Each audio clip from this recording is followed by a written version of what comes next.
So I've got a Ferris 1000Z here. I was going to start the unit, wouldn't start, finally started, but I went to check all the electrical connections, pulled these, and they came right out of there. So I'm going to show you how to fix that. Essentially, there's wire connectors down in here.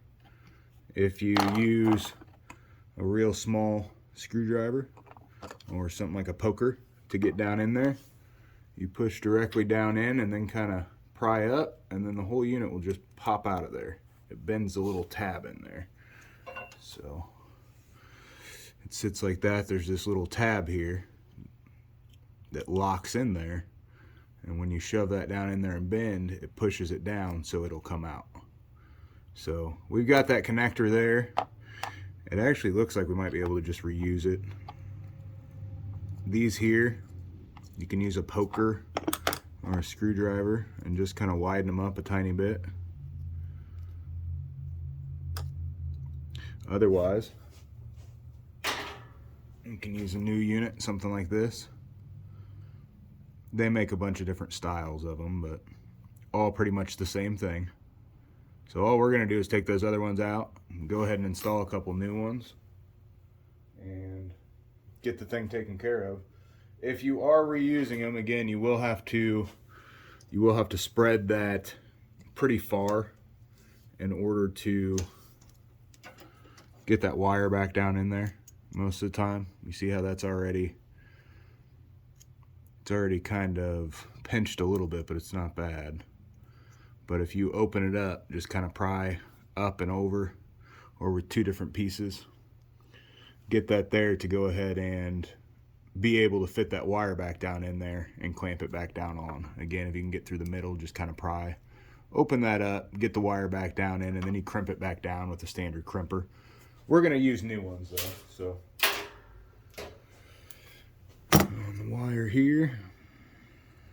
So I've taken both of those out of here. They're both on the same side, so I'm not really concerned with which one goes where, because these just connect to each other. So it's just a normally open and normally closed connection on the switch. All I was going to do is pull it off and throw it onto a new switch to test all the other safeties here and be able to start it without being on the unit. On these, I usually use cutters. I use the crescents, but just to get that all down in there. So it goes straight in on these.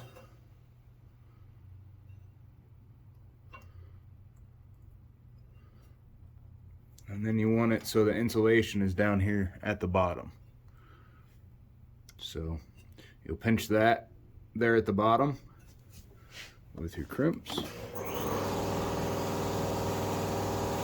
Pinch one side, then pinch the other.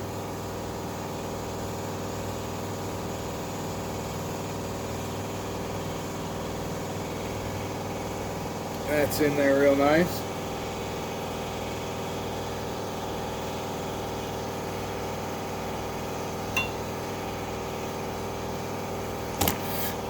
And if you don't, if you're not real good with crimps or anything like that, you can use wire strippers or something like these to just crimp that down on there. But normally I just use cutters, but I know my cutters very well.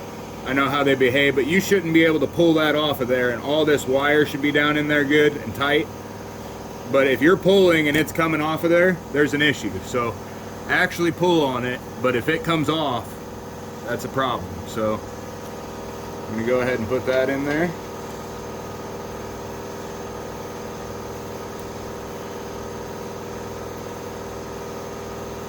All right. So that's down in there, how it should be now. Now we'll finish up the other one here.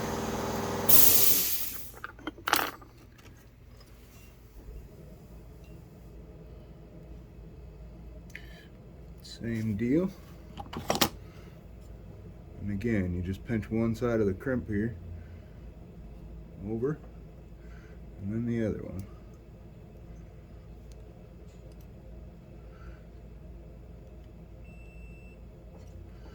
And then one side here,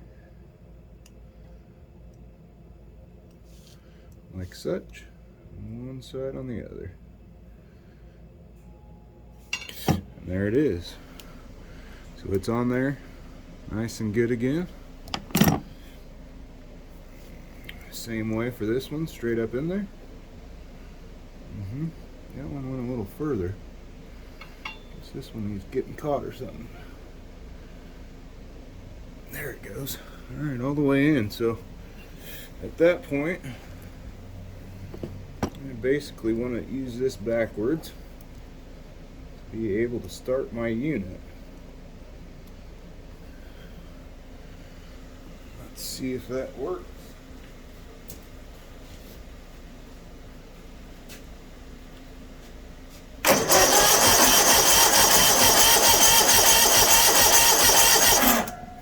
We get good turnover from it. Everything's working like it's supposed to. Before, again, it wouldn't even turn over, wouldn't start, wouldn't do anything. So repairing those wires there, getting them back up in the plastic, getting it to be a good connection, that fixed all of our issues there. So a lot of times starting issues like that can happen at a switch like this. It can happen at a brake switch. It can happen at an ignition switch. Just bad terminals, whether they're bad this way where they're worn out, or they're bad where the wire's not making a good connection. Either way, those are some of the most common electrical issues on any sort of riding mower. So if they're bad, go ahead and replace them with new and move on. So we have a Z1000 Ferris here. I just ended up repairing some electrical connections, going to the back of the switch, the seat switch here. So I went ahead and bypassed the seat switch with another switch here backwards, just to give it the illusion with that switch not being pushed that there's someone sitting on the seat. So trying to diagnose why this thing's not starting. I've just kind of started here. I haven't done anything at all. Not even sure if it has fuel or anything in it. It looks like the right hand tank has fuel. The selector is on right hand. It could be good fuel, could be bad fuel. Customer said that the unit ran fine when it came in, but yeah, not really seeing that here. But we're gonna go ahead and give it a shot, see why this thing's not running, if it's not running, and if it's not, we're gonna get it back up and going. So I'm gonna turn it over here. I'm gonna go ahead and actually take the fuel line off here. I went ahead and loosened the bolts around the cage just to make it a little bit more easily accessible here for you. There's 1/2-inch bolts on both sides, and then 9/16 bolts too that go through. So I've taken all of them out except for this one. And go ahead and take it out real quick and get that thing, get this whole cage out of the way so we can see the carburetor. We can see everything that's going on down in here. So, and again, just 1/2 inch on one side, 1/2 inch on the other, and then 2 9/16 bolts to go through. So nothing to fall off, nothing to really be in the way. So then you're right down to your carburetor, your air cleaner box, your fuel pump here. We're gonna take the line going off to the carb and just see if we're getting any fuel coming out of there. We definitely are. I turned it over a little bit ago, so we're getting fuel to it. Let's see if it starts here.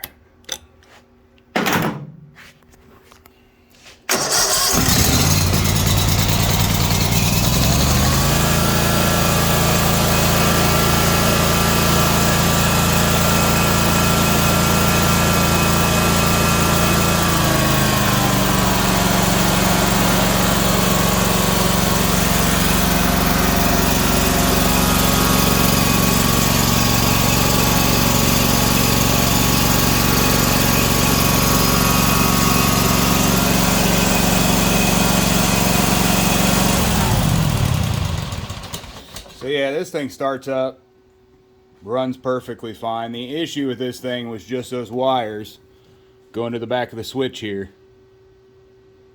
Wasn't telling the unit that someone was sitting on the seat.